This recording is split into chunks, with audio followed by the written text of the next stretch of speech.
Senhor meu amado, bem-vindo de volta à nossa escola bíblica. Estamos estudando o livro de Levítico. Então, pega a sua Bíblia, pega o seu caderno de estudos. Ora ao Senhor, pede a Ele discernimento, entendimento, conhecimento, sabedoria. Pede a Ele proteção, para que nós possamos desvendar dos seus mistérios. O livro está dividido em 7 partes principais. Nós vimos no vídeo passado que ele tinha 2 grandes partes. Agora nós subdividimos, porque até o capítulo 16 nós temos as regras sacrificiais, que é o dia da expiação.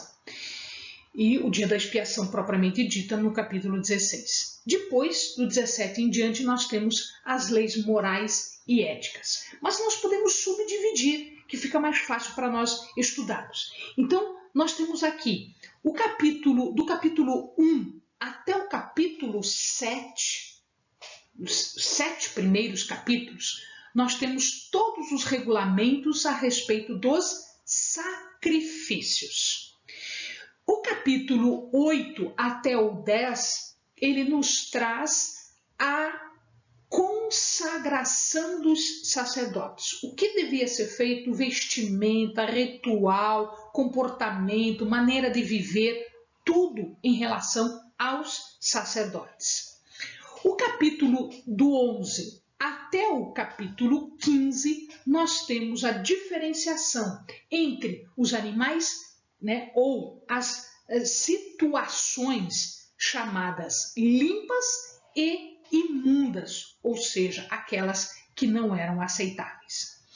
O capítulo 16, especificamente, ele faz uma transição aqui, dessa primeira parte para a segunda parte, que é chamado Dia da Expiação. É um ritual específico que trata de como purificar o povo, como purificar o arraial, para que nós tenhamos presença contínua de Deus.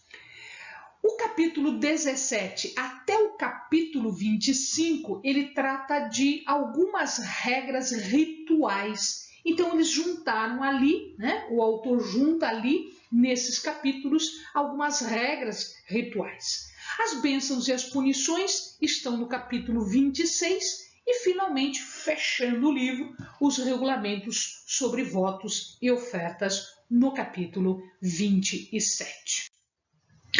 Bom, nós já havíamos visto no vídeo passado que quando estas regras foram dadas e quando o povo começa a fazer estes rituais, o tabernáculo já estava montado, ele já estava preparado e ele já estava estabelecido. Inclusive, este tabernáculo era o centro onde tudo acontecia. Nós vamos ver que existem partes específicas onde o ritual cerimonial deve ser feito. O grande simbolismo, a grande razão do tabernáculo é exatamente representar a presença de Deus no meio do povo. Se Deus está no meio do povo, o povo tem garantida a sua proteção. Uma outra coisa, antes de nós falarmos do tabernáculo bem rapidamente, é que ninguém estava proibido de trazer uma oferta para Deus. Todos podem se achegar a Deus. Amados, era naquela época e é hoje. Todos podem se achegar ao grande Eu Sou, ao grande Yahvé, ao grande Senhor, ao nosso Deus. Todos podem.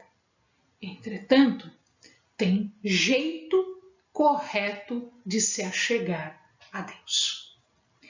Eles devem fazer esta aproximação, esta comunhão com regras.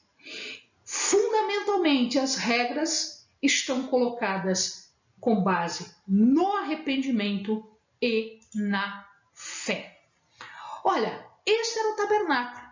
O tabernáculo, ele era separado do arraial, do resto do acampamento, por esta cerca de tecido de linho branco. Então ele era separado aqui.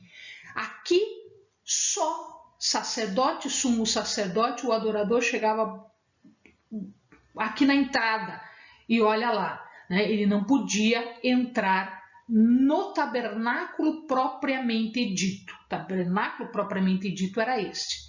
Este aqui é o pátio. Aqui nós temos o altar do holocausto, o altar onde eram queimadas as ofertas. Aqui nós temos a bacia, que continha a água para os rituais. Aqui neste canto de cá tinha um monte onde a cinza era colocada. A entrada estava aqui, voltada para o leste. Aqui em cima, do lado direito, né? Ou do lado direito de quem está entrando, era o norte. Do lado esquerdo de quem está entrando, o sul. E o oeste ficava aqui atrás.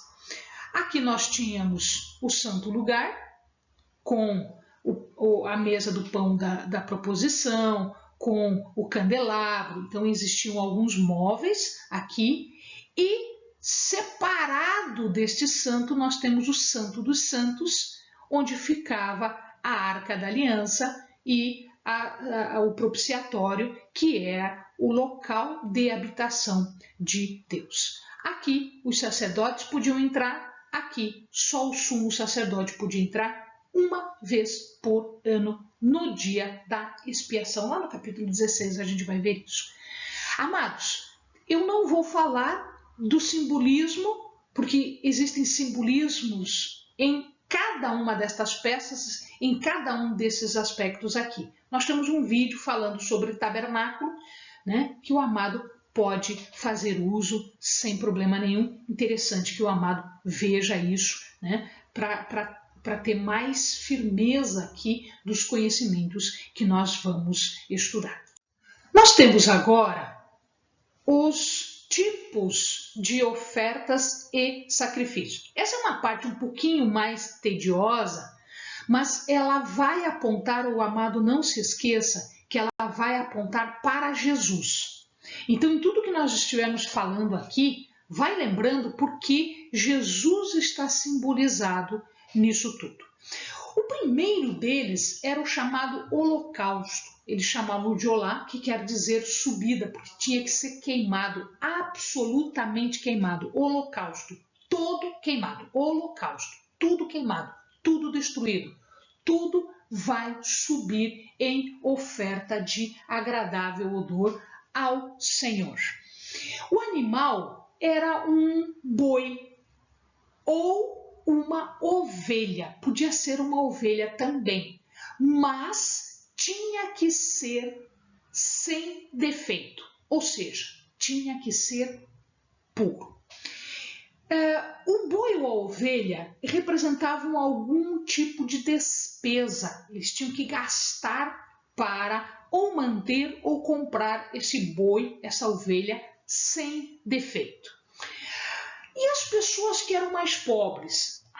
Deus também se apieda destas pessoas. Deus também se compadece destas pessoas. Elas não vão ter dinheiro para comprar um boi, elas não vão ter dinheiro para comprar uma ovelha, que seria um pouquinho mais barato do que um boi.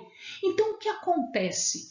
Elas poderiam oferecer rolinhas, pombinhos. Então, podia ser feito isso? Podia ser feito isso. Porque daí, até o mais pobre tinha acesso a Deus. Qual é o objetivo de se fazer um holocausto? É ganhar o favor de Deus. É buscar a aprovação e as bênçãos de Deus. Eles apresentavam o boi, a ovelha ou as rolinhas, os pombinhos, à porta da tenda do lado norte do altar. Então eles entravam pelo lado leste e eles iam para o lado norte do altar. Os tradicionalistas, os estudiosos diziam que a presença de Deus estava do lado norte. Então eles entravam, a porta ficava do lado leste, a gente viu isso. Eles entravam do lado leste, bem no meio estava o altar do holocausto. E à direita deles, ou seja, do lado norte, eles apresentavam o animal para fazer o quê? O sacrifício. E como é que era feito isso? Eles punham a mão sobre a cabeça do animal e quando eles faziam isso, simbolicamente havia uma substituição dos pecados da pessoa que estava tocando o animal pelo animal. Então o animal ficava, vamos dizer assim, pecador e aquele ofertante ele se via livre dos pecados, por enquanto, porque o animal ainda tinha que ser morto. Ele era imolado, ele era morto. Imolado por quê? Porque o sangue dele tinha que ser colhido. Este sangue era aspergido, ele era jogado ao redor do altar de holocausto, aquele altar que estava bem na frente, aquele primeiro altar. Porque antes de entrar nas partes mais santas, né, era preciso fazer a remissão dos pecados. Por isso, o sangue era jogado ali no altar de holocausto, porque à medida em que ia se entrando em santidade. O animal agora era esfolado, retirava-se tudo dele, o couro, cortava-se em pedaços, né? As entranhas eram retiradas, as pernas eram retiradas e as entranhas e as pernas eram lavadas. E isto era colocado junto com o resto do animal, porque não poderia haver nenhum tipo de imundície. Portanto, isso tudo era lavado antes de ser oferecido. Por isso que tinha aquela bacia de água ali pertinho. Tudo devia ser completamente queimado.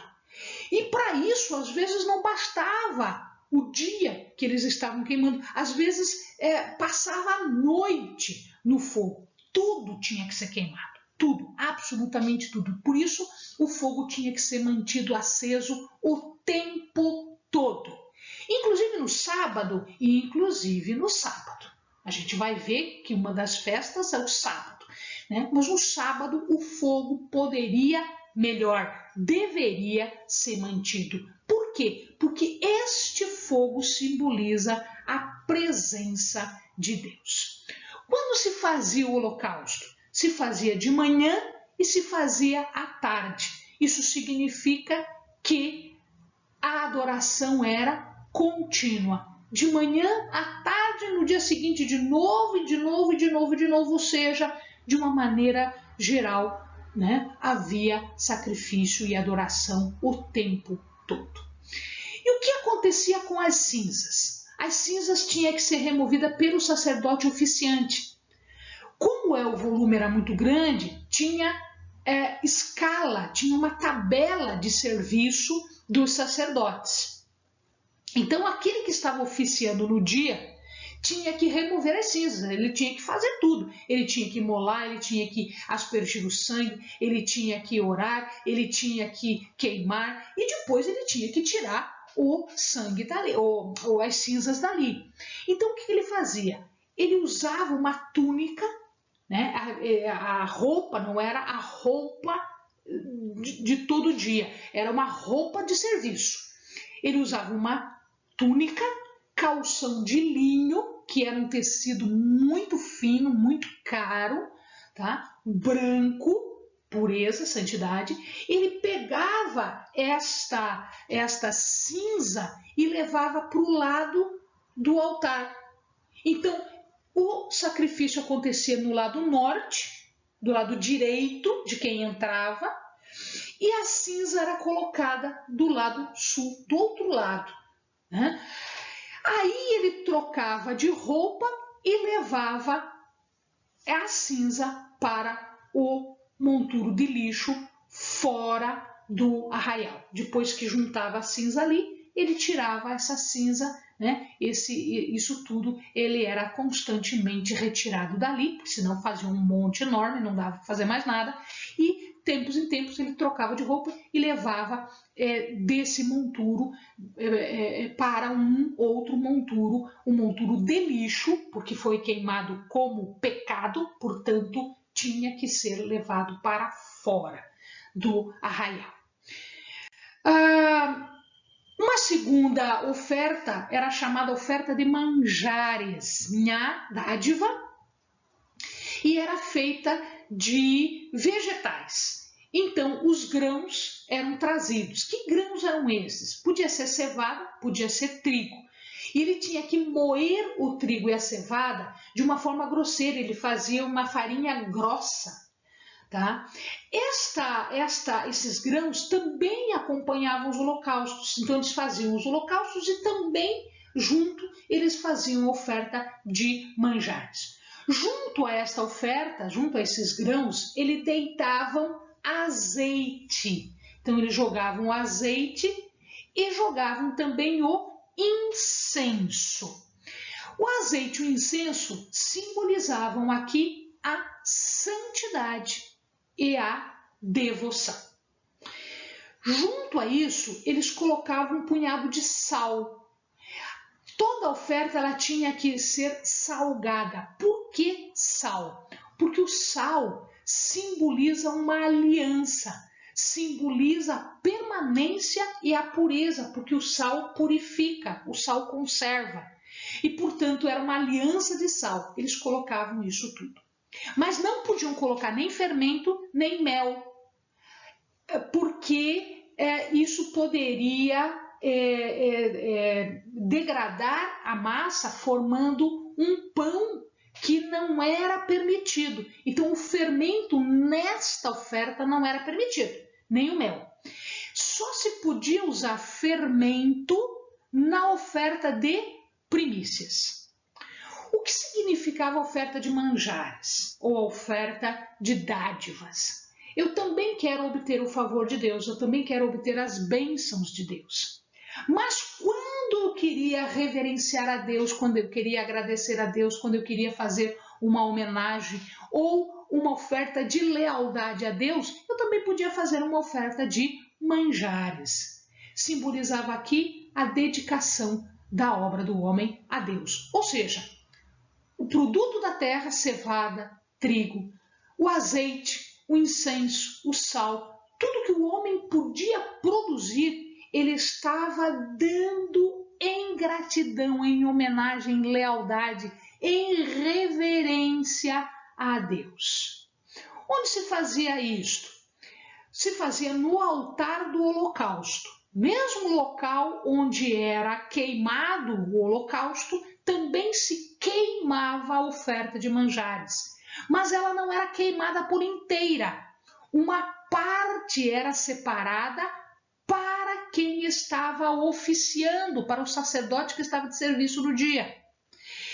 Para ele, era a oferta de manjares, era o sustento dele. E ele tinha que comer, porque era uma oferta santa, santíssima, não podia ser, uma vez oferecida, não podia sair do átrio, não podia sair do tabernáculo. Ela tinha que ser comida no santuário pelo sacerdote, apenas por ele, porque era uma oferta santíssima.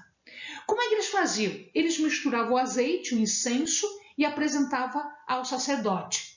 O sacerdote pegava uma porção disso, que era conhecida como porção memorial, em memória para Deus se lembrar do ofertante. E isso era consumida pelo fogo. O restante era do sacerdote, era santíssimo, só ele podia consumir e só podia consumir lá dentro, não podia sair com essa oferta.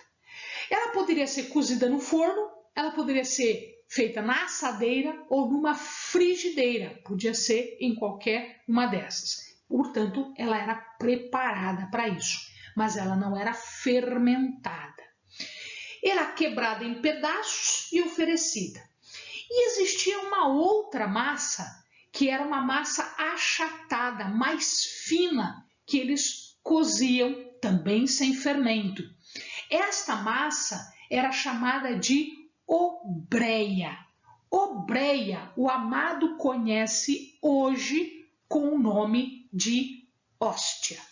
A hóstia usada pelos católicos nos seus cerimoniais, né, é a obreia que os levitas usavam. O sumo sacerdote devia apresentar isso todo dia, para ele e para os sacerdotes, da manhã e da tarde. Então eles pegavam um efá de farinha, dividiam meio efá de manhã, meio efá de tarde. Colocavam azeite, assavam e era queimado. Esta parte que era dada pelo sacerdote, ele não podia comer. Quando ele era oferecido por ele mesmo, não podia comer. A parte que era oferecida por uma outra pessoa, isto ele podia comer.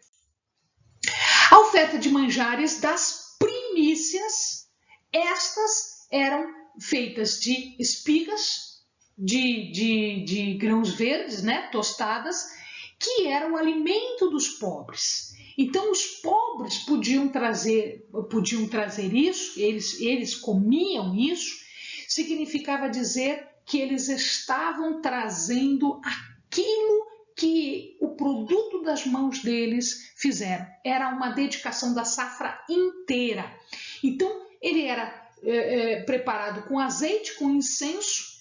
Agora sim, eu podia pôr fermento, podia pôr levedura, podia pôr mel e também se fazia a chamada libação. A libação era o vinho, que também era derramado. Ou seja, todos produtos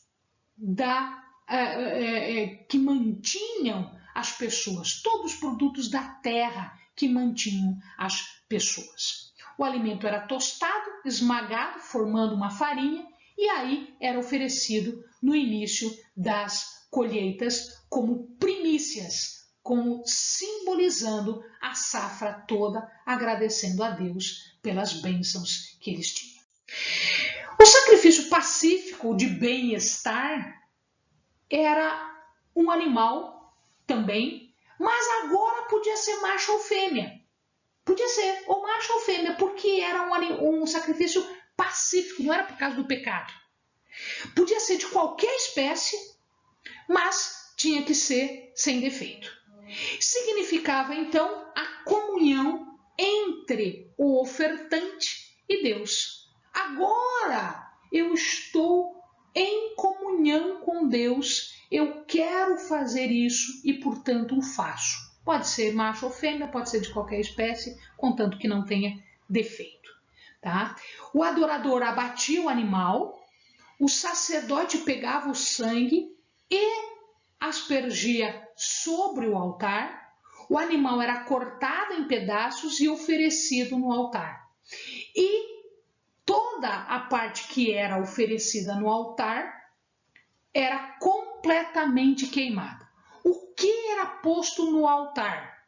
As porções queimadas eram a gordura, as entranhas, o tecido gorduroso, todo o tecido adiposo, todo o tecido gorduroso, os rins, o fígado e toda a gordura que estava em volta do rim e do fígado.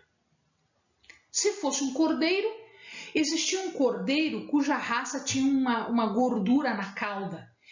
Esse cordeiro de cauda gorda, também a cauda também tinha que ser queimada, porque nada de gordura podia ser comida, tá? Podia ser comida, então eles tinham que oferecer.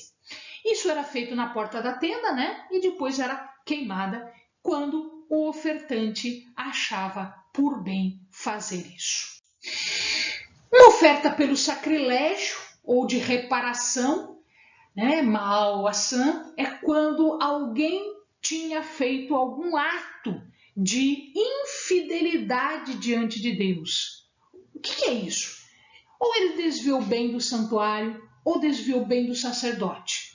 Isso era um pecado e, portanto, tinha que ser ofertado algo. O que tinha que ser ofertado? Um carneiro sem defeito.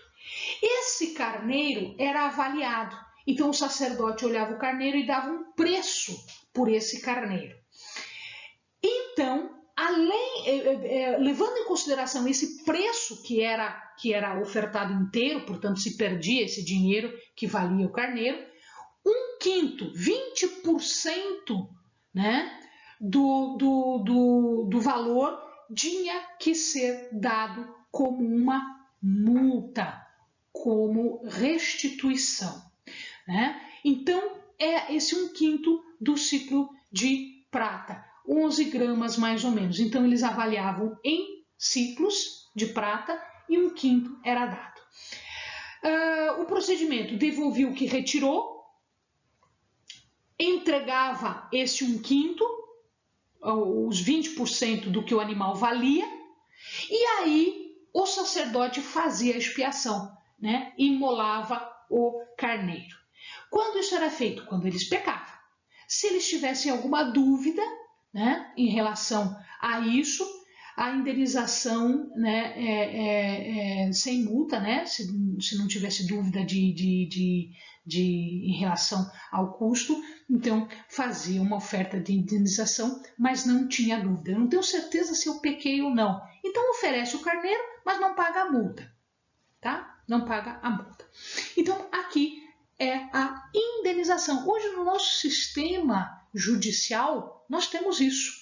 Nós temos a devolução do que a gente pegou, mais uma multa de recompensa de indenização para aquele que foi ofendido. Então, neste caso aqui, se ofende os levitas, se tirou alguma coisa de Deus, ofende a Deus, é preciso fazer uma oferta pelo sacrilégio ou de reparação. Amém, amados? Bons estudos!